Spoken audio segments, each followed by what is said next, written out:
be very important to the point. Under decimals. A little subheading for today's handy dandy little lesson number 70. Writing equal decimal numbers. Writing equal decimal numbers.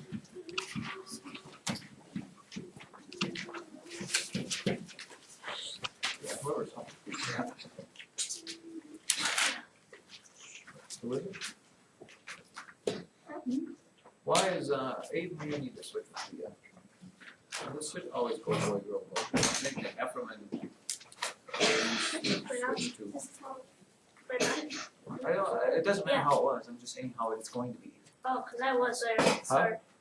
You called me off right there. No, I said switch with Lee. Yeah, when you read the dates, I was right there. I will tell you the same thing I said earlier. It doesn't matter what it is, it's what it is now. Switch. Switch. All right, I'll Switch. Switch.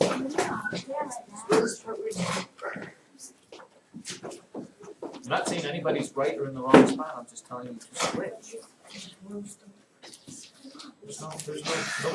Nobody's in trouble here. Just switch over. Anyways, back to the decimals, writing equal decimal numbers. Here is the spiel. Unlike with whole numbers, write this down here. Here's my example.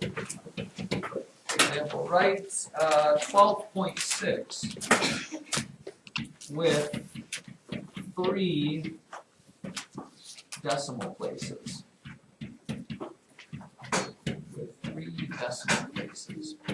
Now, when they say 3 decimal places, that means there needs to be 3 digits after the decimal. This is the first decimal place.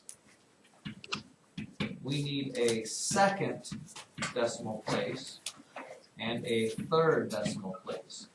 And the thing with decimals is you can continue to add zeros forever and not change the number. So if they say write this with 3 decimal places, you simply just need to put 2 zeros in there.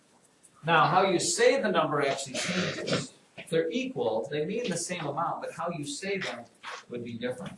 12.6, if you're telling me, if I ask you to read 12.6, you say that as 12 and 6/10.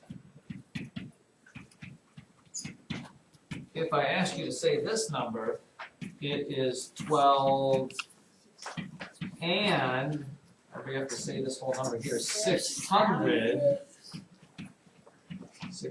tenths, hundredths, thousandths. 12 and 600 thousandths, 12 and 6/10. They mean the same thing, they're just said differently. And usually you're always asked to simplify it, so this would be what you give. But if they give you specific directions to change it one way or another, you have to be able to change it that way. This is the easiest way for us to understand it.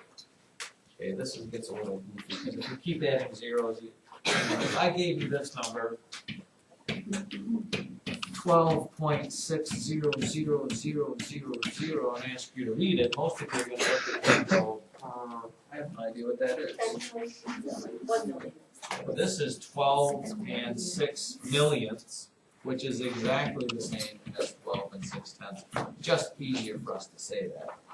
But you can write it that way.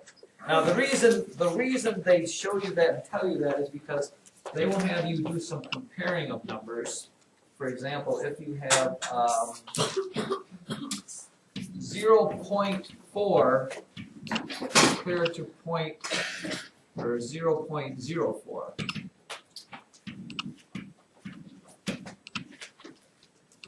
Which is greater or less or equal? What is this one here?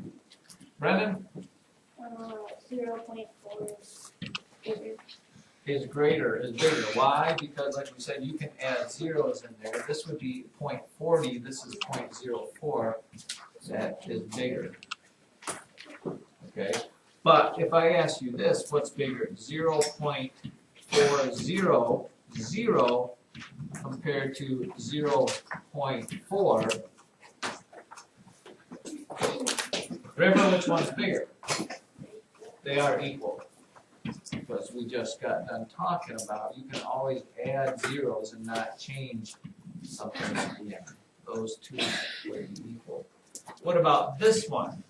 50 compared to 500.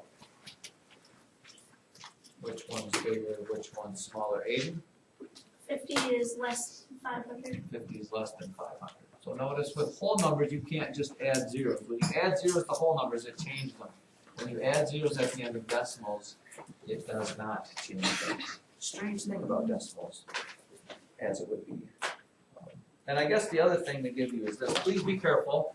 If you're asked to add $1 plus 8 cents, please don't add those together and get $9 or 9 cents. You know, one of them is written in cents form, one of them is written in dollars form. How can we fix that problem? Well, you take the 1 and write it with decimals, which is what? 1.00. Take 8 cents and write it with decimals. It is 8 cents is 0.08. Add them together and you end up with $1.08.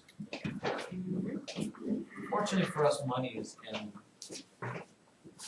whatever, tens, hundreds, and thousands. Perfect. Good. I do have a quiz for you.